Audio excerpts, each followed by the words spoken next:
sister Tyler and my stepfather. What would you think if the ceremony happened this weekend? That has not happened. Right. So, Ashley, how do you feel about Keron's family? And how I don't know. I haven't met him yet. After 3 years, you still have not met Keron's family. Ashley, she dresses very provocative. I showed my mother a picture of Ashley, and it was too revealing for her taste. Hey guys, and welcome to Little Black Book. You already know what time it is. You ain't got the minerals, baby. Are you mad, you lean again, gay. Aye, listen. Little Black Book, you know what time it is. Giving you lot the series review over Family or Fiancé. Today we're talking about Keron and Ashley. Before we get into that, you already know what you gotta do. Like, share, subscribe, baby. I don't know. Listen, let's get into the video, man. Okay, this was a wild episode. I think, you know what? Own TV are funny. They've got a format, obviously. The first 2 minutes, under sub 2 minutes, yeah, it always looking good. In fact, I remember does notes. I love the fact that obviously, you know, when he said obviously what he loves about Ashley, he actually turned his whole body to say what he wanted to say. He actually told his whole body, said what he wanted to say, and just said, look, you know, I appreciate you, I like you, this is why I like you, rah, rah, rah. Appreciate it. Ashley's a character. She's beautiful, she has a good heart, and I just love her. We mesh well together. I feel like we're the same. I'm crazy. And it was really, really nice. It started off so well, you know, the joke about the kissing of the hand in the car and everything like that. It always starts so well. And isn't that like relationships in general? Isn't that how relationships are? I mean, it always starts off so nice, and then before you know it, the real nitty gritty of what's actually going on in your relationship actually comes to life. You said, what did you? No, you say some dumb ass Wait. to my mother. Wait. It don't But you matter made what that you did statement. out. If you can made that. Stop yelling. I don't give a. Do you understand? Love conquers all, but let me let you know that love they're talking about is God's love, which allows you to see transparently through what people's flaws are. You can tell I'm energetic today. It's because it's early in the day. I can shout. Okay. Boom. Just going to say, you know, she mentioned something very early on. She said, obviously, you know, Keron has to be respectful. And at first, I wasn't sure what she actually meant by that. We're two different type of personalities, so I'm just anxious to see how it go. I think that my family needs to see Keron, you know, just being respectful. They either gonna love me or hate me after this. Well, they already hate me. They don't hate you. They just don't super like you. But when you watch throughout the episode, you start to realize what she meant. Because his attitude stinks. I'm going to be real with you. I think he has almost an entitled attitude, and one that makes you feel like I'm better than you type of attitude. Like you're not classy, but I'm classy, or I'm coming from a classy home and you're not kind of attitude. And so when she said you need to be respectful, I totally understood by the end what she meant. But when she said that at first, I was confused as you got to be respectful. I was thinking to myself, wow, go on. I also wondered, what is it that they dislike? You know, for a family not to like you and they've got to know you, there must be a reason why. You've displayed some certain behaviours which they particularly wouldn't like. Now, unless they're, you know, classist, racist, sexist, something like that, or whatever, you know, it's more than likely they're not going to dislike you for no apparent reason or any poor reason.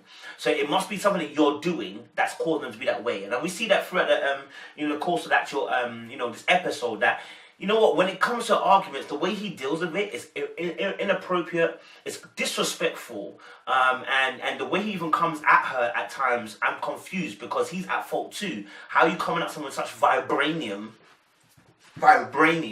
when you yourself are not in the correct, or not in the right, do you understand? So that was something that was in my mind, but I love the fact, you know what, throughout the whole episode, unlike maybe the first episode, these two, they held hands from beginning to the end. Even at the very end, they were holding each other and just kicking it closer. That actually made me think, okay, either these guys got a great friendship building foundation and they didn't hate each other for this episode. Or two, you guys were already broken up when you came to the show and it's just for money. I have to start looking at things and being very, very real and very, very resistant. But let's just look at it from a relationship point of view. And to say, look, do you know what? Respect the fact that somebody, you know, two people can respect each other, break up, and not feel a way to actually, you know, hate each other by the end. And you can see that they were still having this good union. And I think it's because both parties already, when they came into the situation, kind of knew where they stood. And this is, again, I guess, something to kind of just show them that, you know, well, I guess to kind of prove to themselves that, yeah, we're not meant to be together kind of thing. I think that's what it's meant to show kind of thing. Do you know what I mean? But we'll be calling the engagement off. Excuse me?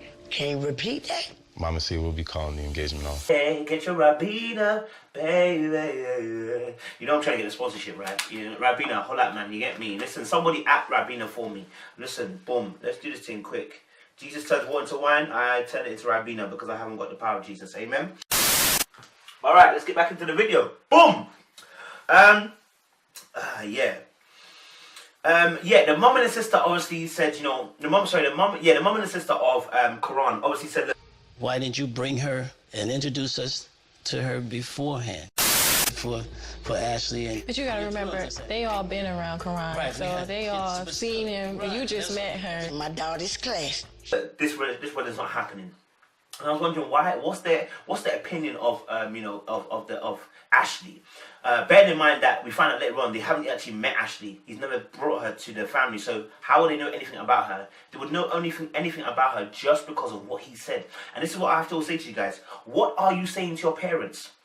You see me, yeah, I'm very protective of any girl that I'm dating. So I'm very careful in what kind of information I relay to other people and what information I relay to my parents about that person. Why? Because I want you to build up a good picture of that person. I don't want to be building up your picture only when I say bad things. And that's what people normally do.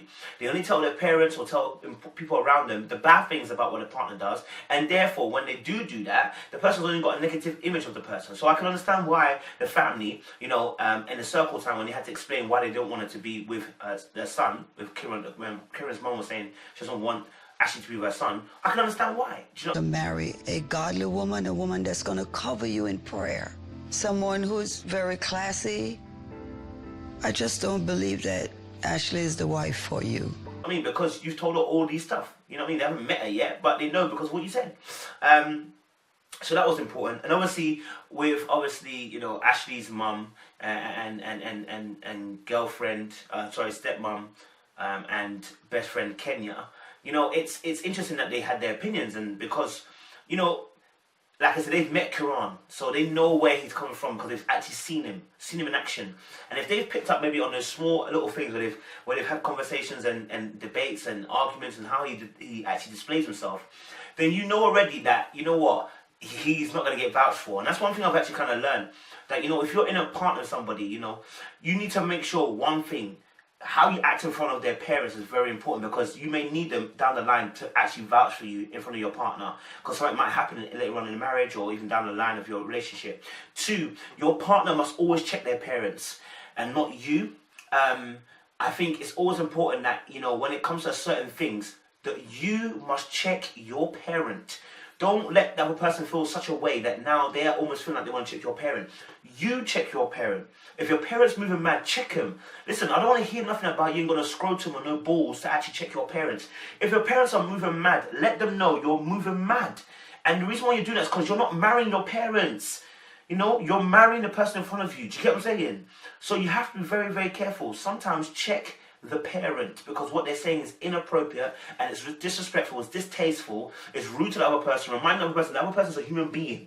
It's not just, oh, they're my girlfriend, you're my mum. No, your other person who you're dating is a human being. There should be a way that you talk to the other person, regardless of age, regardless of position. Do you understand? The Bible even talks about this, where it says, you know what, if people are coming into your congregation, it's because he's wearing some nice clothes and linen, you put them at the front, right? And it's like, why would you do that when someone comes with poor clothes, you put them on the back? It's like, bro, listen, when you do that discriminatory behavior, yeah, you only cause more problems. I look at things in a human perspective. You're human, you're human. And if my mum is moving mad towards you, I'm going to tell my mum, listen, you're moving very mad, stop that. You understand? I understand that you're my mum, but stop that. That's also my girlfriend. These two are very important in my life. So deep, you can't allow that behavior to run. And if you do, your scrotum and your balls will be twisted later on, I'm telling you, bro, because that person's not going to forget that. Do you get what I'm saying? Why didn't you bring her and introduce us to her beforehand? It's not even about Ashley at this point right now. It's, are you ready to get committed? And I just don't see that. Yeah. As I said, I mentioned obviously that Keron hadn't brought his girlfriend around his mum for 3 years. and a stepdad too. And I was just wondering, why hasn't he done that? You know, sometimes it's like that because, you know what, you're embarrassed about the girl. Let's be honest. She's doing stuff that you don't particularly like. And I think that is the case because we get that later on in the episode where he's talking about, you know, even a little bit later on when the mum says she's not classy, and he knew. He said, obviously, look, the way you do things, the way you're drinking, the way you're sexual, she ain't gonna like that. So he tried to separate the two. That's what he told us. But you know what? I always say this as well. You know, if you're feeling shame on behalf of your partner, then you don't need to be with them. You haven't got the balls to actually stick by your partner. We don't need you. No, you need somebody who's going to stick by you regardless of who you are, man. Like, you can't have people trying to change who you are. Do you know what I'm saying? This is not saying that there's certain behaviors that we shouldn't change. This is saying that when someone's whole character is this certain thing, and you met them this whole certain thing, why are you trying to change that, bro? Do you know what I'm saying? So, she likes a bit of a drink. Bro, you like a bit of a drink. So I saw you both holding cans of lager, I don't understand. But then you're trying to tell her to put the drink away. But you drink. So you're trying to shy away from doing that behavior in front of your parents, but that's who you are? Let go. No. Hold on. Ashley. I'm finna do it right now. I hope you don't act like this when my parents get here. They fart too? Ashley, you can't be acting like this. You really putting too much pressure on me, and it's gonna make me for real, like, be me. And it's really messed up that I got to switch it up.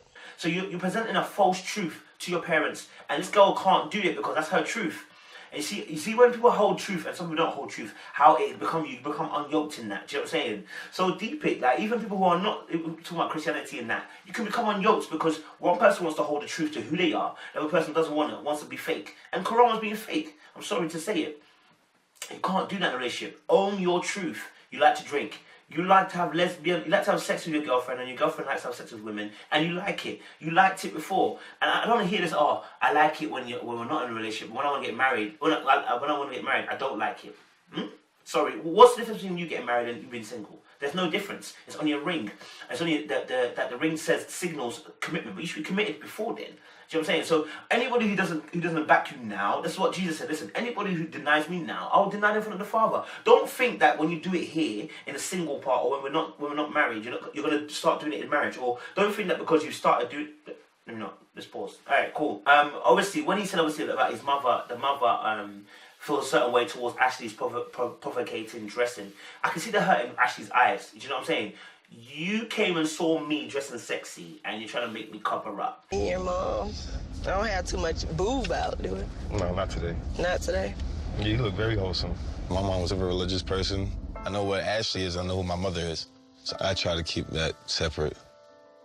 Because I don't want nobody judging anything.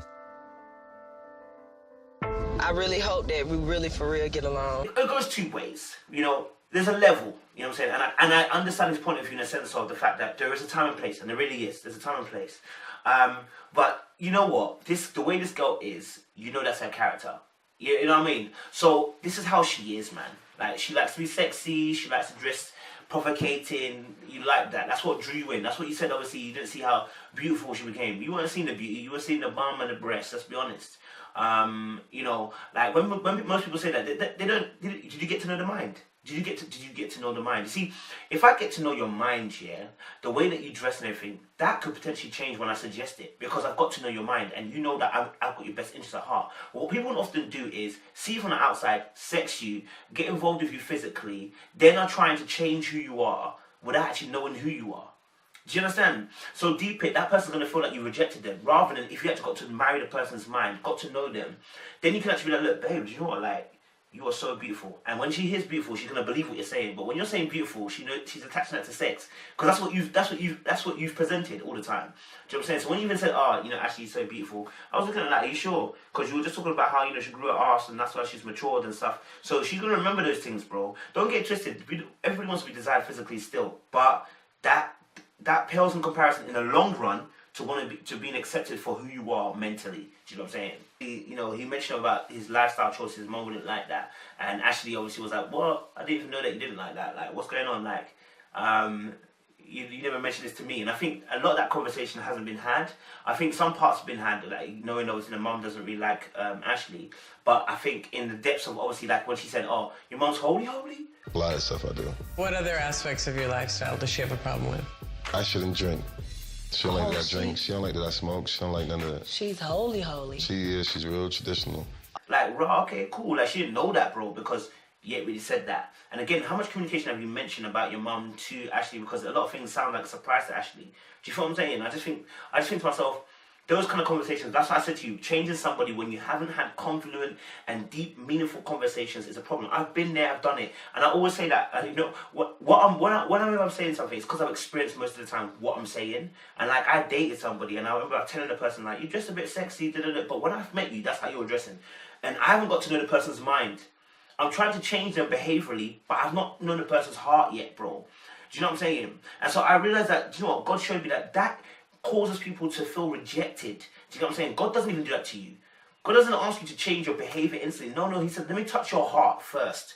When I touch your heart, that's what the Bible says in Ezekiel 36:26. I will change your heart from stone to flesh. When I do that, I'll then cause you behavior to begin to shift and to change, the desire to change. See, when you get to the heart of somebody and not just to the body of somebody, then you can begin to say, listen, look, maybe this not working, or maybe this not working. But I was going into a mindset of trying to change the person. Oh, the music you listen to, the way you dress, the way you talk, the way you move. I'm trying to behaviorally change you rather than actually get into the heart of you. And then even praying for you, letting God deal with you, man. Do you know what I mean? So, yeah, when I was sitting on the couch, I could tell that he was sitting back. Ashley was sitting forward. You know, he was trying to show that he was laid back. But truth of the matter is, he was nervous. Oh, well, this is about to be crazy then. There's just certain rules that apply to me. Do those rules also apply to Ashley? Mm-hmm. You know, he was trying to show that he was laid back. But truth of the matter is, he was nervous, just like she was. And I think, you know, she was on edge because I believe she knew.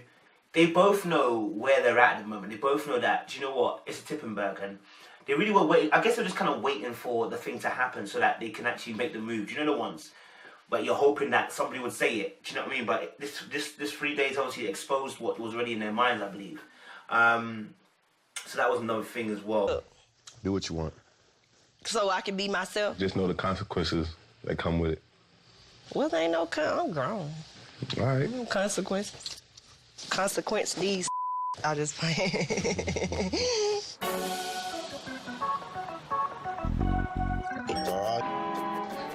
I'm taking my beer with me. Damn. Oh, you really not taking your beer? You for real? Yeah, I'm serious. When they obviously go to meet at the door as well, an interesting thing, they both had the cans of lager in their hand, and you know, she obviously said, yeah, I'm a big girl, I can deal with the consequences. Again, I think sometimes we think we can deal with the consequences until actually the consequences come. Like sometimes we're too big for our boots, man. Do you know what I mean? And we assume that we're ready for anything that comes our way, but it's not always the case. And it was interesting because obviously when he went to meet the parents, you know, he put his can of lager down. Again, he's just trying to show, listen, to my mom, I can't behave like that, you know. And I need you to put the can down. Now, he said obviously you do what you want, but he wanted her to put the can down. Because what he doesn't want is to rock the boat. But what he's trying to do is present a false image to his parents. I'm taking my beer with me. Damn. Oh, you really not taking your beer? You for real? Yeah, I'm serious. Let me get myself together. Do you get what I'm saying? So for me, I didn't breeze that. Not only that as well, what I don't like is, what I really didn't like was Tyler, the sister of Keron, yeah, and the mum. You are Christians, okay? And you come into the house with the sunshades on and greeting people. You look fake. I looked at it and I thought to myself, you are fake. Because the way you're presenting yourself, yeah, is atrocious. You come in the door, take the shades off. That dad did it. Because we're trying to look at your eyes to read what you're actually saying. You came in with shades in. How can anybody read what you're actually saying? Do you get what I'm saying? Like, and Ashley felt it, that it was fake. And even the mum, and even Ashley's mum and girlfriend and Kenya felt that you were being fake. And it was fake. When I looked at it, I was like, fam, you're saying, we don't do hugs here. Like, what do you mean you don't do hugs here, bruv? Like, bruv. Do you know what I mean? It should just naturally flow, but it wasn't. It was like you forced it to try and show we are the Christian loving family. But you weren't. Because of some of the things you said, and some of the ways you dealt with things, and the way you were so cut, blow, and dry, let me know you lack delivery. The Bible talks about in 1 Corinthians 13, that even if I have the gift of prophecy and the gift of tongues, but I don't have love in it, I'm a crashing kind of cymbal. Like, I'm just making noise. So without love in what you're doing, bro, like, it doesn't make sense, bro. Do you know what I'm saying? You just become a judgmental kind of Christian. But if you do it in love, family, people will see. Do you know what I mean? So I think for me that was a big thing to talk about. So yeah, that's ending part 1 of my video. I think there's going to be 4 parts to this. So guys, make sure you tune in for the next one. We're going to be talking about the kitchen scene with Ashley, where she starts speaking about the fact that obviously she don't go to church and she's a Christian. Sounds like him. Sounds like him. I'm a Christian. I pray. I just don't go to church. Why? Oh, Lord. Maybe I'll find a good church. Okay, well, that sounds better. Find a good home church where you can fellowship, right? Well, I'm glad. Woo! She opened that door, baby. She opened that door. But listen, that's part 1. Heaven is forever. Appreciate you. Hey, like, share, subscribe, you know. Now I know things might seem strange, so let me know if I'm out of order for stepping